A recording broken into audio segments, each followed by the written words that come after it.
واش عمرك تخيل تمشي لموسم شعبي باش تتفرج وتفرح وفي بلاصة الفرح يكون كاين جحيم مسكوت عليه؟ كتحل عينيك فجأة، كتقلب في الأخبار وتلقى عنوان كيهز الراس: أحكام قاسية، 90 سنة سجنا لعصابة خيمة موسم مولاي عبد الله. ماشي إشاعة، ماشي تهويل، واقع مرعب كيتكشف قدام عينينا. مرحبا بك في عصر سقوط الأقنعة.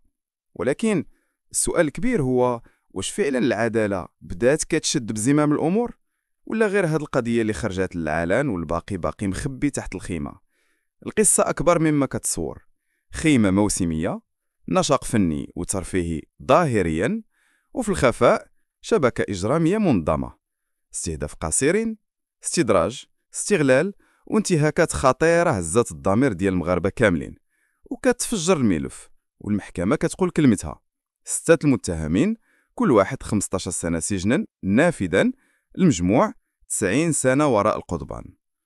السلام عليكم ورحمة الله، أنا أحمد ياسين وهذه قناة ايفوفيت ريل توك.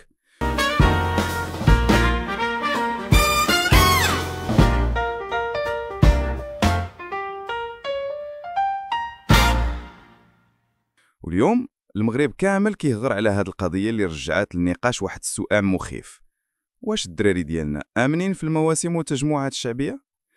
المرحلة الأولى التشخيص diagnostic. أول علامة خطر: انعدام المراقبة الجادة في بعض الفضاءات الموسمية. ثاني علامة: استغلال الفوضى والازدحام باش تختفي الجريمة وسط الضجيج. ثالث علامة: سكوت بعض الناس خوفا أو لعدم الثقة في المحاسبة. وهنا كنرجعوا للسؤال الأساسي: واش الحماية القانونية والتنظيم كافيين باش يحميوا الأطفال؟ الأسباب العميقة: السبب الأول ضعف المراقبة control gap، قلة أعوان، تنظيم عشوائي وغياب كاميرات أو حراسة مستمرة. السبب الثاني ثقافة الصمت silence culture، ضحايا كيسكتوا خوفا من الفضيحة، عائلات كتفضل الستر على التبليغ، وهذا كيعطي الضوء الخضر للمجرمين يكملوا. السبب الثالث نقص الوعي awareness deficit، بزاف ديال الآباء ما كيعرفوش علامات الاستدراج ولا طرق الحماية النفسية للأطفال. النتيجة: جرائم كتكبر في الكواليس وضحايا كيتدمروا نفسيا في الصمت.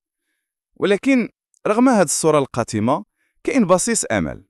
هذه الأحكام القاسية باتت رسالة قوية: الاعتداء على الأطفال جريمة ما عندهاش تسامح، والمجرمين غادي يخلصوا الثمن غالي.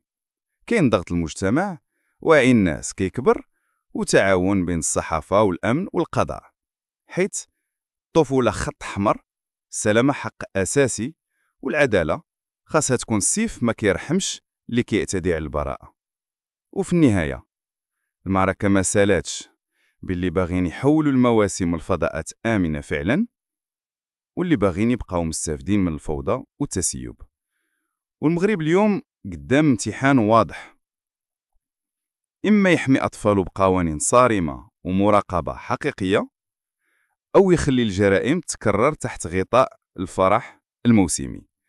والسؤال اللي كيبقى مطروح: واش هاد الأحكام غادي تكون بداية نهاية هاد الشبكات، ولا غير استثناء في بحر ديال الصمت؟ إلا عجبك هاد الفيديو اشترك في القناة، فعل زر الجرس، وشارك الفيديو مع أصحابك باش الوعي ينتشر وباش نحميو الدراري ديالنا كاملين. شكرا على المتابعة، وإلى اللقاء في الحلقة الجاية.